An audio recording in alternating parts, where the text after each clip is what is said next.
Hallo und herzlich willkommen hier bei mir in Carinas Kochecke. Heute wird mal nicht gekocht, sondern noch mal gebacken, wenn man dieses Rezept überhaupt Backen nennen kann. Es gibt nämlich heute einen Kuchen, allerdings ohne Backen. Ich habe dieses Rezept bei meiner Schwägerin gesehen und dachte, das muss ich für euch nachmachen. Ein toller Kuchen. Allerdings ist er nichts für Kalorienbewusste, aber trotzdem super lecker. Und wie ich den zubereite, ja, das zeige ich euch jetzt. Und dann würde ich einfach mal sagen, auf geht's! Für diesen Kuchen benötigen wir 400 Gramm Butterkekse, 100 Gramm gehackte Mandeln, eine Dose Milchmädchen Karamell, 100 Milliliter Schlagsahne und 100 Gramm Kuvertüre nach Wahl. Ich habe hier eine Haselnuss-Nougat-Kuvertüre benutzt. Alle Zutaten mit Mengenangaben und das gesamte Rezept findet ihr wie immer auch in meiner Videobeschreibung. Zuerst rösten wir die Mandeln in einer Pfanne an. Dazu gebt ihr die Mandeln bitte ohne Fett in eine Pfanne. Die Pfanne sollte circa auf mittlere Stufe gestellt werden.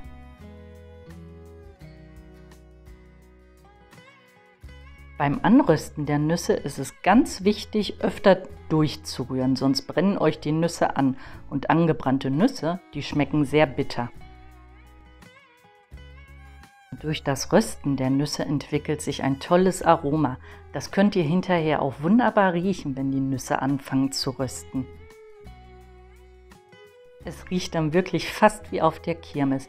Ihr müsst wirklich nur aufpassen, dass die Nüsse euch nicht zu braun werden. Sie sollten wirklich nur so golden sein. Und wenn die Nüsse dann diese Farbe erreicht haben, gebt ihr sie in eine Schüssel und lasst sie erstmal auskühlen. Und jetzt fangen wir auch schon mit dem Kuchen an. Die Butterkekse, die gebt ihr jetzt in eine Schüssel. Allerdings solltet ihr 5-6 ganze Butterkekse verwahren. Jetzt werden alle Butterkekse mit den Händen zerkrümmelt. Wir wollen in diesem Fall nicht wie bei anderen Kuchen das Ganze zu Mehl verarbeiten, sondern richtig schön stückig haben. Ein paar ganze Kekse verwahren wir uns, die brauchen wir später als Deko. Und jetzt einfach nochmal mit den Händen die Kekse richtig schön zerbröseln. Das geht wirklich am besten mit den Händen, wenn man dann ein Gefühl hat, wie die Kekse sind. Sie sollen nicht zu groß und nicht zu klein sein. Einfach schöne mundgerechte Stücke. Und wenn wie hier jetzt die Kekse schön zerkrümmelt sind, dann geben wir die gerösteten Mandeln dazu. Die Mandeln vermischen wir jetzt einmal kurz mit unseren Kekskrümeln. Und jetzt kommt das leckere Milchmädchen Karamell dazu. Das Ganze muss jetzt richtig schön in den Teig eingearbeitet werden. Ich habe das hier erstmal mit so einem Spatel versucht, aber so richtig gut ging das nicht. Das hätte ja ewig und 3 Tage so gedauert. Also habe ich mich dann entschieden, einen Handschuh anzuziehen und das Ganze mit der Hand zu vermengen. Ein Handschuh ist hier wirklich sehr sinnvoll, da dieses Karamell extrem klebrig ist. Das Karamell arbeiten wir jetzt richtig schön in die Butterkekse ein. Dabei bitte nicht allzu fest drücken, denn wir wollen ja unsere Stückchen behalten.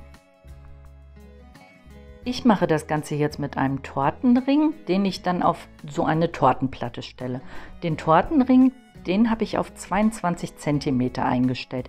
Wer den Kuchen ein klein bisschen höher möchte, stellt ihn besser auf 20 cm.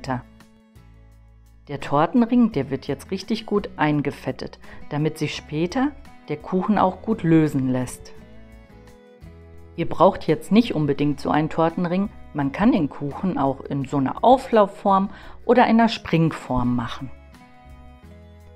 Den vorbereiteten Kuchenteig, den gebt ihr jetzt einfach in eure Springform oder wie bei mir hier auf eine Tortenplatte mit Tortenring.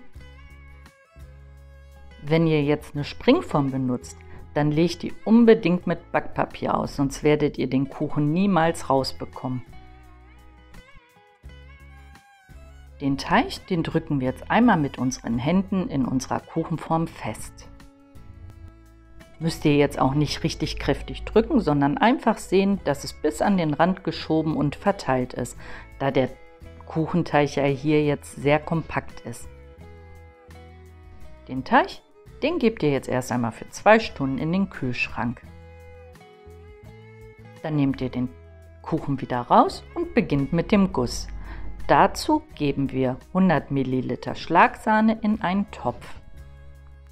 Und zu der Schlagsahne gebt ihr dann eure Kuvertüre. Ich nutze hier eine Haselnuss-Nougat-Kuvertüre.